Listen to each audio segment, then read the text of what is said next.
Hi friends, welcome back to my channel. మీరు కనుక నా ఛానల్ ఫస్ట్ టైం చూస్తున్నారా అయితే సబ్స్క్రైబ్ చేసుకోండి. అలాగే పక్కనే ఉన్న బెల్ ఐకాన్ని క్లిక్ చేసేయండి ఫ్రెండ్స్. లక్కీని రాజుని చంపాలని చూసిన రేఖ చంప పగలగొట్టి ఇంట్లో నుంచి గెంటేసిన ఇందు అపర్ణ. ఒంటరి దానిలాగా నడి రోడ్డు మీద రేఖ. ఏం జరగబోతుంది ఎక్కడ కూడా స్కిప్ చేయకుండా మొత్తం చూసాను ఫ్రెండ్స్. అప్పుడే మీరు ఎంజాయ్ చేయగలుగుతారు. నచ్చినట్లయితే చిన్న లైక్ ఇచ్చి ఎంకరేజ్ చేసేయండి. ఇక ఎపిసోడ్లోకి అయితే వెళ్ళిపోదాం. ఈ ఎపిసోడ్ స్టార్ట్ అవగానే మొత్తానికి చూసుకున్నట్లయితే ఇందుతో పాటు రాజు రానని చెప్పి మారం చేస్తూ ఉంటాడు. దానికి ఇక ఇందు అయితే చక్కగా టెంట్ వేసుకుని ధర్నాకైతే దిగుతుంది. మీరు నాతో రాకపోతే నేను ఇక్కడే ఉంటాను బావా అని చెప్పి ఇక అంటూ ఉంటే, నేను నీతో చస్తే రాను అని చెప్పి రూమ్లోకి వెళ్ళిపోతాడు. ఇక మొత్తం మీద కాలనీలో ఉన్న వాళ్ళందరూ కూడా వచ్చి రాజుకైతే, నువ్వు గనక నీ భార్యతో పాటు వెళ్ళకపోతే మేము మా అసోసియేషన్కి ఫోన్ చేసి నువ్వు ఎలా వెళ్ళవేవో చూస్తాము. మాకు ఎంతమంది ఉన్నారనుకుంటున్నావు మా వెనకాల? నీలాగా భార్యల్ని వదిలేసి పుట్టింటికి వచ్చిన భర్తల్ని మెడబెట్టుకొని వాళ్ళ ఇంటికి పంపించే వరకు నిద్రపోరు. ఒరే మెసేజ్ పెట్టరా అని చెప్పి మొత్తం మీద రాజుని ఇక వెళ్ళేలాగా చేస్తారు అక్కడ ఉన్న చుట్టుపక్కల వాళ్ళందరూ కూడా. ఇక ఒకవైపు అమాయకంగా ఇందు అయితే, ఏంటండి నేను నేను మీకు బాధ పెడుతున్నానా? నాతో మీరు సరదాగా లేరా? మీరు నాతో బలవంతంగా వస్తున్నారా? నవ్వండి ప్లీజ్, నవ్వితేనే నాకు నమ్మకం కుదురుతుంది అనగానే, ఏరా ఆ అమ్మాయి అంత మంచి అమ్మాయి, నవ్వమని అడుగుతుంది, మనస్ఫూర్తిగా వెళ్ళు అని చెప్పి బలవంతంగా నవ్వించి మరి ఇక మొత్తం మీద వాళ్ళ తమ్ముడు వెంకీ కూడా వచ్చి రాజుని చేత్తో పట్టుకొని బ్యాగ్ పట్టుకొని, వెళ్ళన్నయ్యా నువ్వు వదిన ఒక చోటు ఉంటే బాగుంటుంది వెళ్ళు అనగానే, అరే వెంకీ నీకు తెలియదురా దాని సంగతి, అది పైకి కనిపించేంత సాఫ్ట్ కాదు, అది చంద్రముఖిరా అని చెప్పి అంటూ ఉంటే, మాకు తెలీదా ఏంటి, వెళ్ళరా వెళ్ళు అని చెప్పి వెనకాల ఉన్న ఇక చలపతి లక్ష్మి అక్కడ చుట్టుపక్కల ఉన్న వాళ్ళందరూ కూడా రాజునైతే చక్కగా ఆటోలో గెంటేసి బ్యాగ్ ఇచ్చి బాయ్ బాయ్ అని చెప్పి బాయ్ చెప్తూ ఉంటే, ఎందు మనసులో ఒకవైపు నవ్వుకుంటూ మరొక వైపు ఇక రాజుని ఇంటికి తీసుకొస్తున్నానని ఇక లోపల ఒక రకమైన సంతోషంతో బాయ్ బాయ్ అని చెప్పి మొత్తం మీద ఆటోలో ఇంటికైతే తీసుకొని వస్తుంది ఇందు.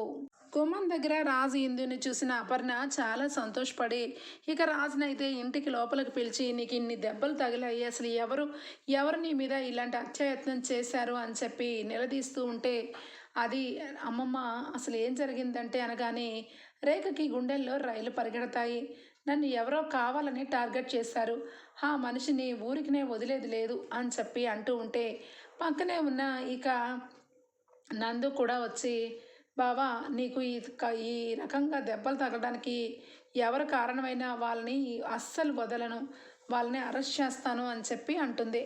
ఇక అక్కడే ఉన్న శేషు అయితే, అల్లుడు ప్రాణం గట్టిది, ఇక ఎట్టి పరిస్థితుల్లోనూ నీకు ఎప్పుడూ కూడా చెడు జరగదు అల్లుడు, నువ్వు గట్టి పిండానివి, నీకు ఎవరు యాక్సిడెంట్ చేయించారో నాకు తెలియదు కానీ వాళ్ళనైతే ఇక వదిలేది లేదని ఇదిగో ఈ సింహం పిల్ల అంటుంది. కాబట్టి ఖచ్చితంగా ఆమె ఎవరో కానీ లేదంటే ఆయన ఎవరో కానీ అయిపోయారు అనగానే ఇక అక్కడి నుంచి లోపలికైతే వెళ్ళిపోతుంది రేఖ. ఇక రేఖ వెళ్ళిపోవడంతో చూసి అపర్ణ డౌట్గా చూస్తూ ఉంటే, ఏంటి నాన్న నీకు యాక్సిడెంట్ చేయించింది ఈ రేఖ అయితే కాదు కదా అనగానే, లేదమ్మమ్మ ఈవిడ కాదు, ఈవిడ అయి ఉంటే అసలు నేను ఇక్కడికి ఎందుకు వచ్చేవాడిని, రాను కదా అని చెప్పి మాట మార్చేస్తాడు. ఇక మొత్తం మీద పదభావ స్నానానికి అని చెప్పి అంటుంది ఇందు. అయితే ఇందు మాటలకి ఒకవైపు అక్కడే ఉన్న అపర్ణ షాక్ అయిపోతుంది. రాజుని పట్టుకొని బావా అంటుంది ఏంటి అని చెప్పి ఇక అలా చూస్తూ ఉంటే, ఇక ఒక్క దగ్గర నుంచి గమనిస్తూ ఉన్న ఈ నందు అయితే, అక్క ఏంటి బావని పట్టుకొని బావా అంటుంది, కొంప తీసి బావా ఈ ఇంటికి దగ్గర మనిషా అని చెప్పి డౌట్ వస్తుంది.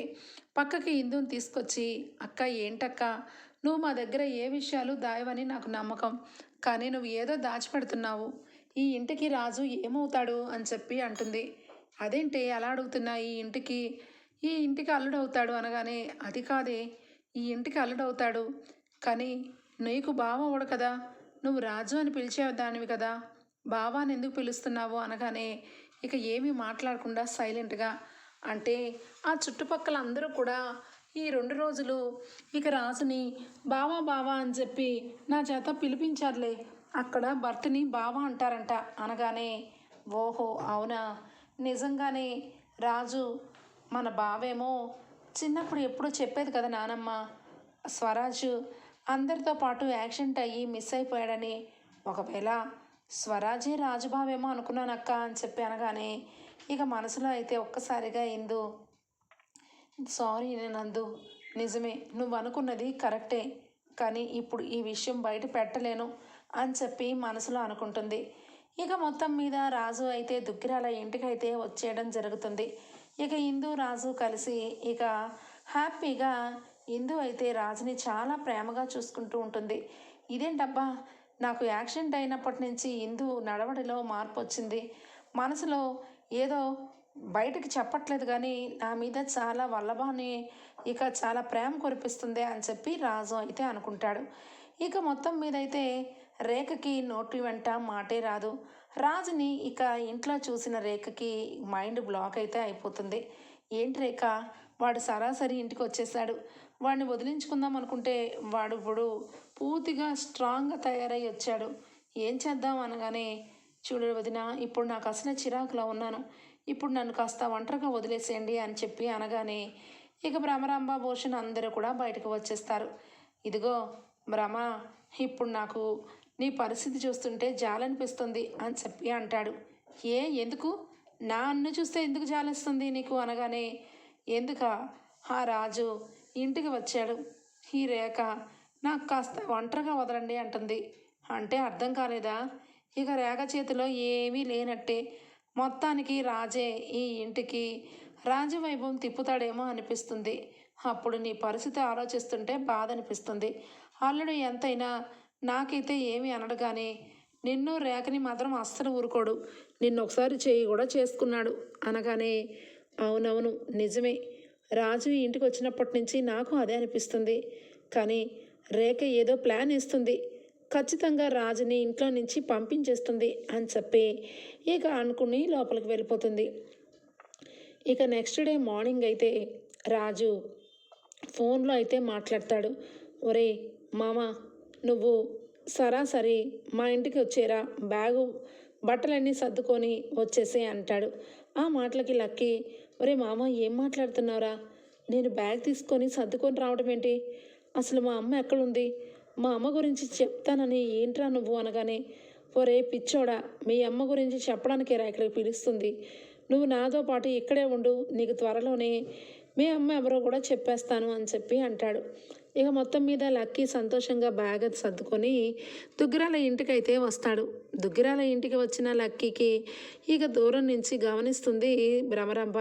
ఆగు అని చెప్పి హాల్లోనే ఆపేసి, ఎవరు నువ్వు, ఇక్కడే నుంచో సరాసరేంటి హాల్లోకి వచ్చేసావు, బయటకు వెళ్ళు అని చెప్పి అంటూ ఉంటే రాజ్ ఇక చూసి, హలో హలో ఆగు పిన్ని ఆగు, అంత ఆవేశపడుతున్నావేంటి, వాడు లక్కీ నా ఫ్రెండు, ఇక నుంచి వీడు ఇక్కడే మనతో పాటే ఉంటాడు, ఒరే బట్టలన్నీ సర్దుకొని తెచ్చేసావు కదా అనగానే, అరే మామ అది అనగానే, ఇంకేంట్రా వచ్చేసావా కదా, పద పద అనగానే, ఆగు వీడెవడు, చూడ్డానికి ఒక రకంగా ఉన్నాడు, నీ ఫ్రెండా అనగానే, అవును ఏంటి ఇప్పుడు అని చెప్పి అంటాడు రాజు.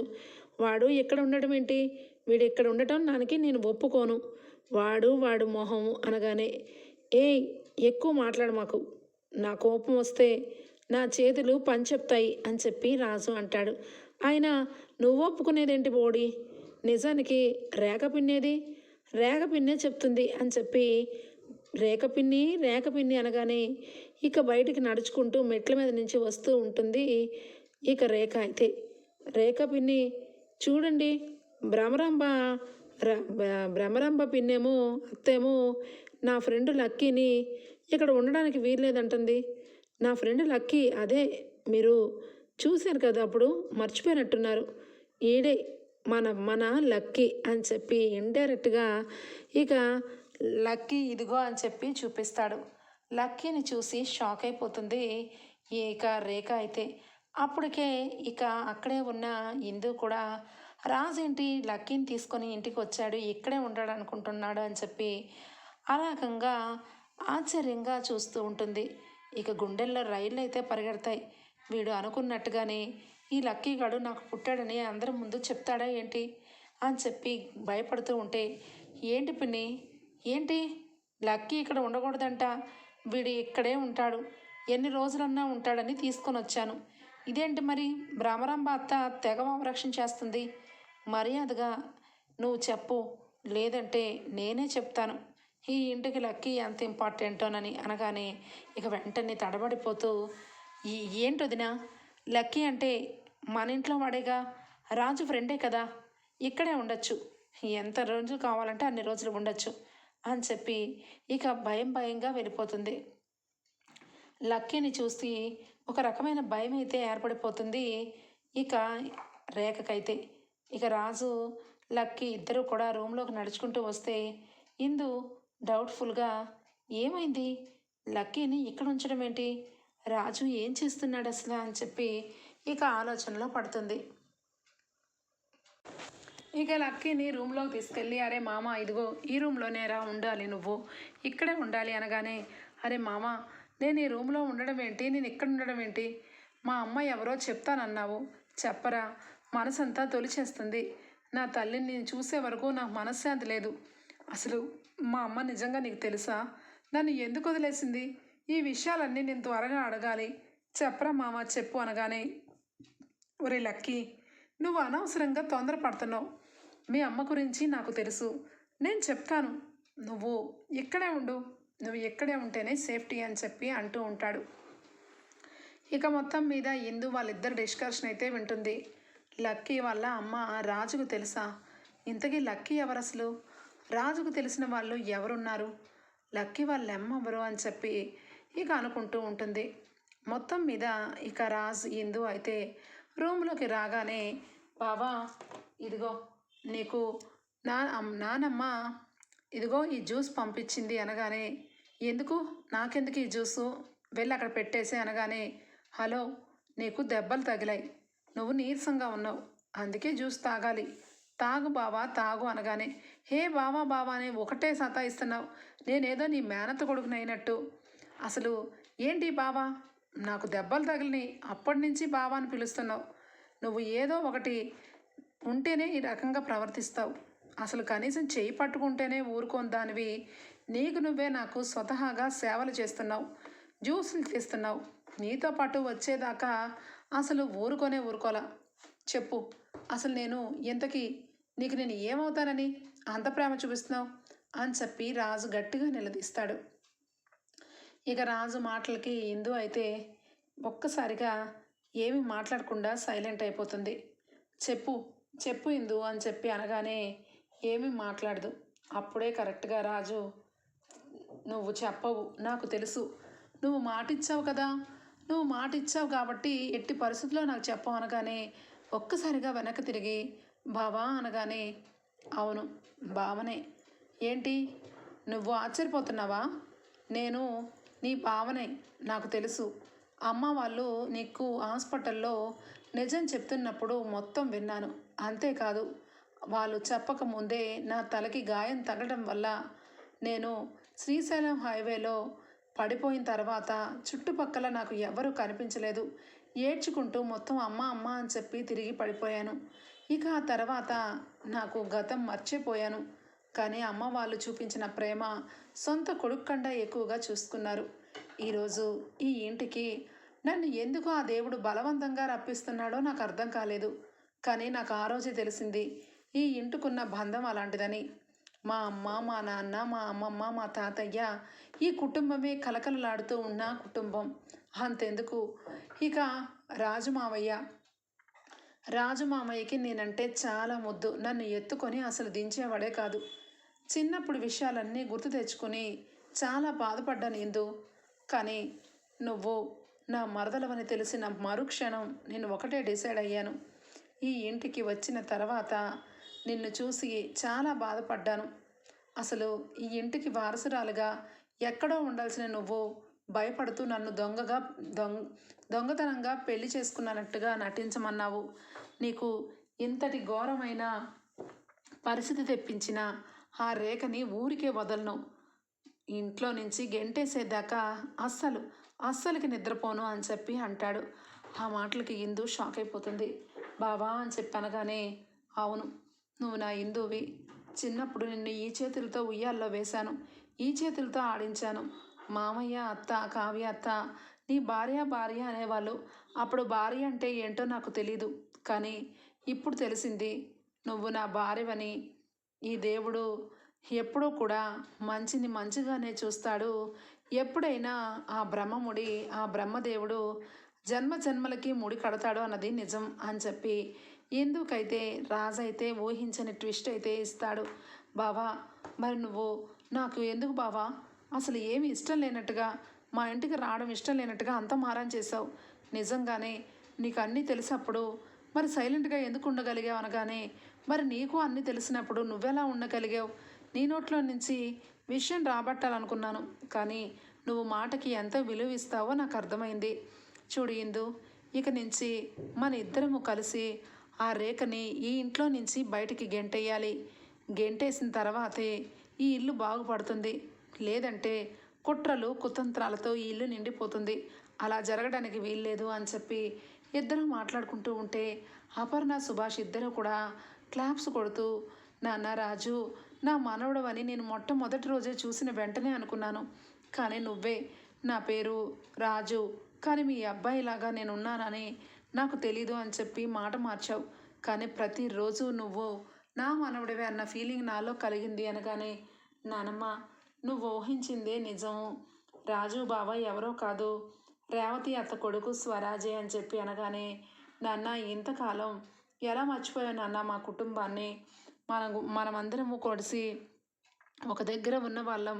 అలాంటిది నువ్వు ఎలాగా ఆ రకంగా మమ్మల్ని మర్చిపోయి బతికేవు నాన్న అని చెప్పి బాగా బాధపడుతూ ఉంటే జరిగిందంతా చెప్తాడు. ఇక ఒక్కసారిగా అపర్ణ, సుభాష్ అయితే రాజు, ఇందు ఇద్దరినీ కూడా చాలా ప్రేమగా ఒకరి చేతులు ఒకరికి పెట్టించి, మీరు ఎన్ని కష్టాలు వచ్చినా నష్టాలు వచ్చినా మీరు మాత్రం ఒక్కటిగానే ఉండాలి, ఎప్పటికీ విడిపోకూడదు, మీ ఇద్దరు కలిసి ఆ రేగ లాంటి దాన్ని బుద్ధి చెప్పాలి అని చెప్పి ఇక మొత్తం మీద ఇక అపర్ణ, సుభాష్ అయితే చాలా సంతోషపడతారు. సుభాష్ని చూసి రాజు అయితే, తాతయ్య, నువ్వు ఇలా ఉండడానికి ఆ కారణం ఆ రేఖ. రేఖ వాళ్ళమ్మ ఆ రుద్రాణి, వాళ్ళ వల్ల నువ్వు ఈరోజు వీల్ చైర్లో ఉన్నావు. నువ్వు ఎట్టి పరిస్థితుల్లో ఇలా ఉండడానికి వీల్లేదు. నువ్వు మునుపటిలాగే నడవాలి అని చెప్పి హాస్పిటల్లో మంచి ట్రీట్మెంట్ అయితే నీకు ఇప్పిస్తాను అని చెప్పి డాక్టర్ గారికి ఫోన్ చేసి ఇక సుభాష్కి అయితే హాస్పిటల్కి పంపిస్తాడు. ఇక వెంటనే రేఖ, ఏ రాజు, ఏమనుకుంటున్నావు? ఈ ఇంట్లో నువ్వు ఉండడం వరకే, ఈ ఇంట్లో ఉన్న మనుషుల మీద నువ్వు పెత్తనం చేయకూడదు అనగానే, చాలు చాలు ఆపు, ఏంటి పెత్తనం అంటున్నావు? నువ్వు ఏ రకంగా చేశావో, ఎలాంటి దానివో నాకు తెలీదా? అయినా ఇంట్లో ఉన్న సుభాష్ గారిని ఆపరేషన్ చేయిస్తే మీకొచ్చే ప్రమాదం ఏంటి అని చెప్పి ఎదిరిస్తాడు. ఒకవైపు సుభాష్కి ఆపరేషన్ జరిగిపోతూ ఉంటుంది. మరొక వైపు ఇక ఆఫీస్ విషయంలో కూడా అస్సలు రేఖని ఇన్వాల్వ్ చేయకుండా రాజు, ఇందునే ఇక ఆఫీసు ఫైల్స్ అలాగే మొత్తం మీద ఆఫీసుకు సంబంధించింది, కొత్త ప్రాజెక్టుకు సంబంధించినవి ఇందు, రాజు చూసుకుంటూ ఉంటారు. ఇక రేఖ చేతిలో ఏమీ లేకపోవడం, బలం ఏమీ తగ్గిపోవటం ఒక్కసారిగా సహించలేదు. ఇక ఒక్కవైపు అక్కడే కూర్చొని పేపర్ చదువుతూ ఉన్న లక్కీని చూసి, వీడు బ్రతుకున్నంత వరకు నాకు మంచి జరగదు, వీడు ఉంటే నేను ఉండకూడదు, అందుకే నీటితో పాటు నిజం అనేది చచ్చిపోవాలి, ఈ రాజుగాడిని, లక్కీ గాడిని చంపించేయాలి, లేదంటే ఇదంతా కలిపి ఇంత ఆస్తి వీళ్ళు కొట్టుకుపోతారు. ఇక నా గురించి తెలిసిన ఈ లక్కీ గాడు నా మీద అస్సలు ప్రేమ చూపించడు, కాబట్టి ఎట్టి పరిస్థితుల్లో వీళ్ళిద్దరినీ బతకనివ్వకూడదు అని చెప్పి చంపాలని ప్లాన్ చేసి రౌడీలను అయితే పెట్టిస్తుంది. ఇక యాంథోనీకి కూడా ఫోన్ చేసి, ఇక నీ దగ్గర ఎలాంటి ప్రూఫ్స్ ఏమైనా ఉన్నాయా? నాకు లక్కీకి సంబంధించినవి అనగానే, ఉంది, ఫోటో ఉంది అని చెప్పి ఫోటోని ఇక వెంటనే కూడా తీసుకొని బయలుదేరుతాడు. ఆల్రెడీ ఇక ల్యాండ్ లైన్ కనెక్షన్లో ఇందు అయితే యాంథోనీతో ఏం మాట్లాడాడో తెలుసుకుంటుంది. అంటే రేఖ, ఇప్పుడు వరకు రేఖ ఆంటీ చేసిన పాపానికి ఇదొక మరొక విషయం అన్నమాట అని చెప్పి ఇందుకి కడుపు రగిలిపోతుంది. రాజుని, లక్కీని చంపించాలని చూస్తున్న సంగతి కూడా తెలుసుకుంటుంది. ఇక వెంటనే కూడా రాజ్కి ఇన్ఫర్మేషన్ ఇచ్చి, ఒకవైపు రాజ్ అలాగే ఇక నందు ఇద్దరు కలిపి ఆ ప్లాన్ని తిప్పికొడతారు. ఆ రౌడీల్ని ఆపోజిట్లో ఇక నందు అయితే చితకబాది అరెస్ట్ చేసేలాగా చేస్తుంది. ఇక ఇంట్లో కూర్చొని రాజ్ లక్కీ చచ్చిపోతారు, ఆస్తి మొత్తం నాకే దక్కుతుంది అని చెప్పి ఆనందంగా కూర్చొని ఉన్న రేఖ చంప చెల్లుమని వాయిస్తుంది ఇందు. ఒక్కసారిగా రేఖ స్టన్ అయిపోగానే రెండో చెంప వాయిస్తుంది.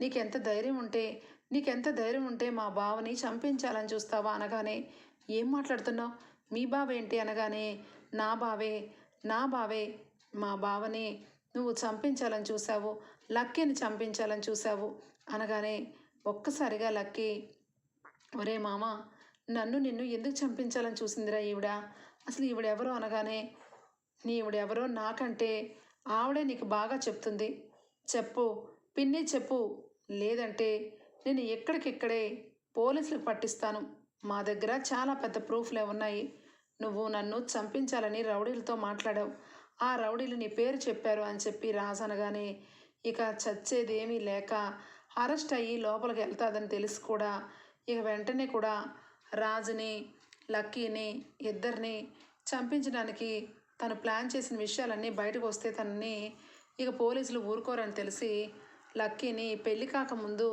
ఫారెన్లో ప్రెగ్నెంట్ ఉండి ఇండియాకి వచ్చినాక డెలివరీ అయ్యింది, ఈ విషయం మమ్మీకి కూడా తెలీదు, నేనే దాచిపెట్టాను అని చెప్పి అనగానే అపర్ణ, సుభాష్, ఇక భ్రమరాంబ, భూషణ్ అందరూ కూడా హాల్లో మదన్ అందరూ కూడా షాక్ అవుతారు. ఈ లక్కీ నా కొడుకే అని చెప్పి ఒప్పుకుంటుంది. ఇక ఒక్కసారిగా అక్కడే ఉన్న రాజు, ఇందు, అపర్ణ, సుభాష్ అందరూ కూడా షాక్ అయిపోతారు. నీకు అసలు కొంచెం కూడా బుద్ధుందా, ఆల్రెడీ ప్రెగ్నెంట్ అయ్యి పిల్లడి తల్లి వయ్యుండి నా తమ్ముడిని పెళ్లి చేసుకుంటావా, ఈరోజు ఇంత పెద్ద విషయాన్ని మా తమ్ముడు ముందు కప్పేశావా అని చెప్పి భ్రమరాంబ అంటూ ఉంటే, అది కాదు వదిన, నిజానికి భూషణ్ అది కాదు అనగానే, ఇంకేం కాదు, నువ్వు నన్ను మోసం చేశావు, నీ మొహం కూడా చూడను, పదక్క అసలు మనం ఈవిడతో ఉండడానికి వీల్లేదని చెప్పి ఇద్దరు కూడా బయటకు వెళ్ళిపోతారు. మదన్ కూడా ఆశయించుకొని, అంటే నువ్వు నాకంటే ముందు ఒక కొడుకుని కన్ని ఇక ఆ కొడుకుని నువ్వు ఈరోజు ఇంటికి తీసుకొచ్చావు అనమాట, నా మీద నీకు ప్రేమ కూడా లేదు అని చెప్పి మదన్ కూడా వెళ్ళిపోతాడు. ఇక అప్పుడే కరెక్ట్గా ఇందు అయితే, నువ్వు ఈ ఇంట్లో ఉండడానికి వీల్లేదు, మర్యాదగా బయటకు వెళ్ళు అని చెప్పి మెడబెట్టి గెంటేస్తుంది. ఇక అపర్ణ, ఇందు ఇద్దరు కలిసి రేఖని బయటకి గెంటేస్తారు. ఇక మొత్తానికి ఒంటరి దానిలాగా రోడ్డు మీద ఇక నుంచొని బాధపడిపోతూ ఉంటుంది రేఖ. రాబోయే ఎపిసోడ్స్లో ఇక చాలా చాలా ఇంట్రెస్టింగ్గా సాగబోతుంది ఫ్రెండ్స్. మీకు గనక నచ్చినట్లయితే చిన్న లైక్ ఇచ్చి హైప్ ఇచ్చేయండి. Bye, take care, thank you for watching.